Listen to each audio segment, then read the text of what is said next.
Aminado si Pangulong Bongbong Marcos na hindi sapat ang ginawang disaster response ng gobyerno sa pananalasa ng Bagyong Christine. At sa dami ng mga nasawi, itinuturing din niya itong malaking trahedya. Nasa frontline ng balitang yan si Maricel Halili. Ngayong National Day of Mourning para sa mga biktima ng Bagyong Christine, nagpunta si Pangulong Bongbong Marcos sa Ground Zero ng Talisay, Batangas o yung lugar na pinaka-napuruhan ng bagyo. Dumalo siya sa isang misa para sa 20 nasawi sa Talisay dahil sa bagyo. Sabi ng Pangulo, dapat suriin ng National Disaster Risk Reduction and Management Council o NDRRMC ang disaster response ng pamahalaan. Layunin natin na hindi na maulit ang pagkawala ng buhay dahil sa kalamidad. Totoo na mas matindi ang mga bagyo ngayon. Mas malawak, mas malakas, mas mabilis ang pagbabago.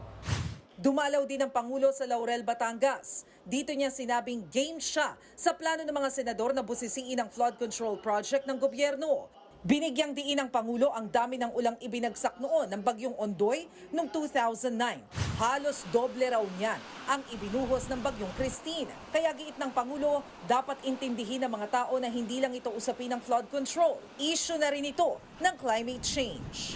Maraming nagsasabi, nababasa ko sa dyaryo, nababasa ko, naririnig ko sa radyo, television, nasa na mga flood control. Nandyan ang mga flood control na overwhelmed lang. Natanong din ng Pangulo kung kontento ba siya sa pagresponde ng pamahalaan sa nagdaang 2 bagyo. I'll tell you the truth, it's never enough. It's never enough. Mahigit 150 ang nasawi sa pananalasa ng Bagyong Christine at Leon. Itinuturing daw itong malaking trahedya ng Pangulo. Pero pagsisiguro niya, ginagawa ng pamahalaan ang lahat ng makakaya sa mga ganitong kalamidad. 60 milyong piso mula sa Office of the President ang ibinigay sa Batangas bilang tulong sa mga nasalanta. Nabahagi rin ng construction materials para sa mga nasira ang bahay. Nagbabalita mula sa Frontline, Maricel Halili, News 5.